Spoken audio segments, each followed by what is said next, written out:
believing that we or the members are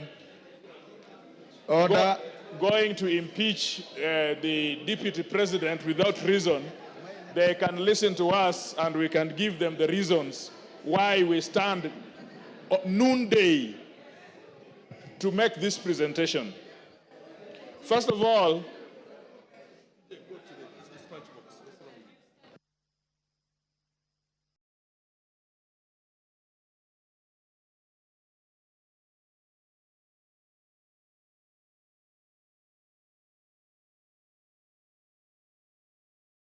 Member for Machakos County, what is the problem?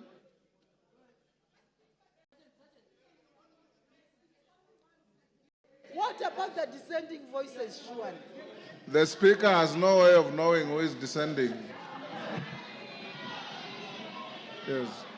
Go on, Kajwang. Yes.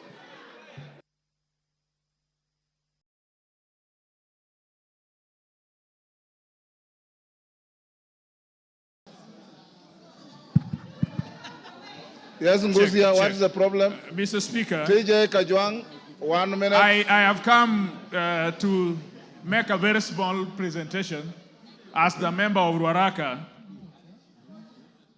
First of all, having seen that the motion has been signed by 291 members, this House, single constituencies are 290.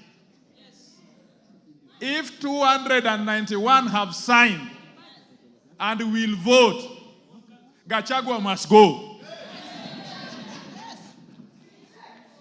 Number two, we have not come here to vilify anybody. We have come here with facts, we have come here with evidence, and we have come here with the law. I want to be in a country where my son and my daughter, if he qualifies and if he's eligible, will get employment, will do business, will walk proud and tall, not because he comes from Waondo village in Nyanza, but because she or he is eligible. This politics of everybody must come from Mount Kenya. Mount Kenya.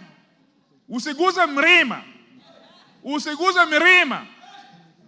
We must show, Mr. Speaker, that this country is for us all.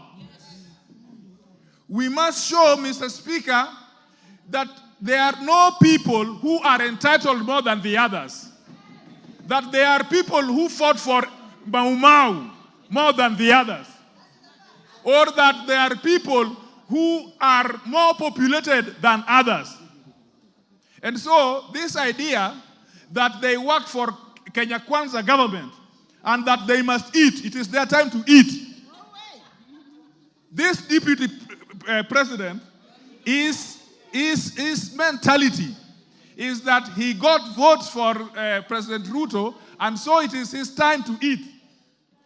For that reason only, I would vote, because I want a situation after we are through with elections, everybody, including me, is served because I pay taxes like everybody else. For the deputy speaker to go to... Yes, Wamchomba.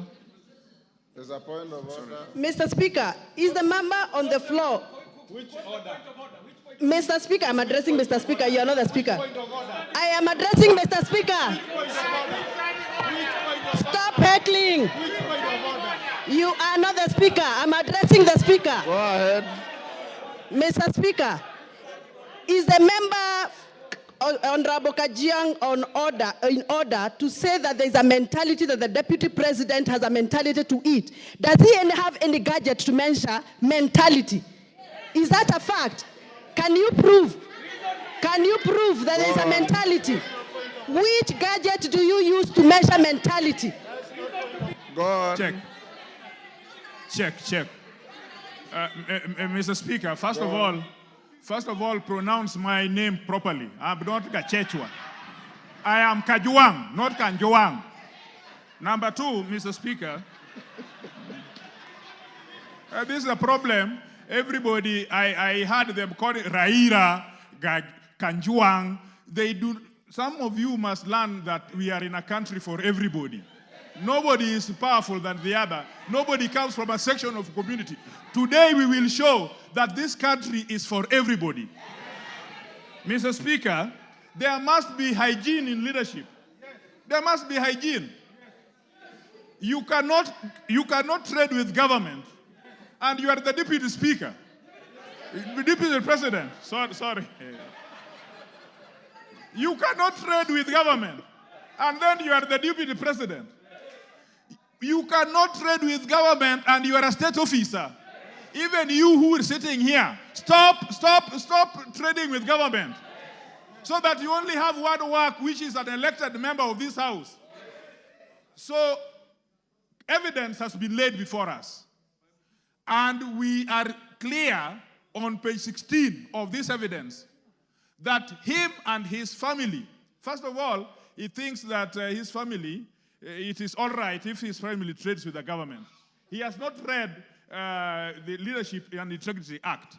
You yourself, your wife, your mother, your son, your daughter must not trade with government, so that we allow enterprises to grow out there. Mr. Speaker, only on that basis, I think that there is a situation here which we must save. The third one, Mr. Speaker, he is principal assistant to the president.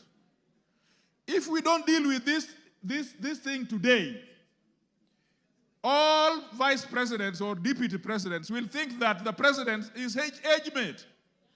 There must be a distinction between a president and a deputy president. This one, at least the president has allowed him to chair the cabinet. At least the president has allowed him to be the chairman of IBEC. Now, well, the law has allowed him to be the chairman of IBEC. What would happen if, as the chairman of IBEC, he is only giving budget allocations to people from Mrema? What would happen if he is the chairman of IBEC, only giving budget allocations to people of his family?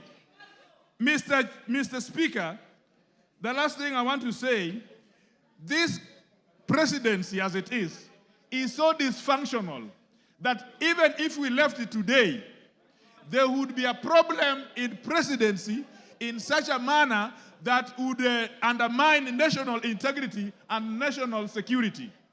I don't need the information. I just have 1 minute to go. Thank you. Finish up. Yes, Finish up. Yes, Mr. Chairman. Mr. Speaker, we are not going to impeach him because of what that speaker had talked about, that we are lynching or that it's a mob. We have carefully considered, and the law is that we are not talking about civil liability or culpability. We are talking about accountability. We are talking about political governance and political responsibility. And so all those things that he has said out there, he must take responsibility for. And we are politicians. We are not a court of law. He will be tried in Senate. Ours is just to initiate this process. And the Senate will ask very pertinent question. He is saying that all these things he got from his brother and so on. They will investigate and find out, did he pay tax for them? When he filed his report and said that he's worth so much, did he say that he also got something from his brother? Now, no, it is not here. You don't know. These things are asked in the Senate. It is the Senate that is the trial chairman and the investigating. So the Senate will also ask his return forms. He's also re-asked the KRA forms if this information are consistent. And so, in all the evidence that I've seen, in all the charges I've seen, I return a verdict that Gachagua must do what? Gachagua must do what? Gachagua must do what? Order, members, will you be upstanding?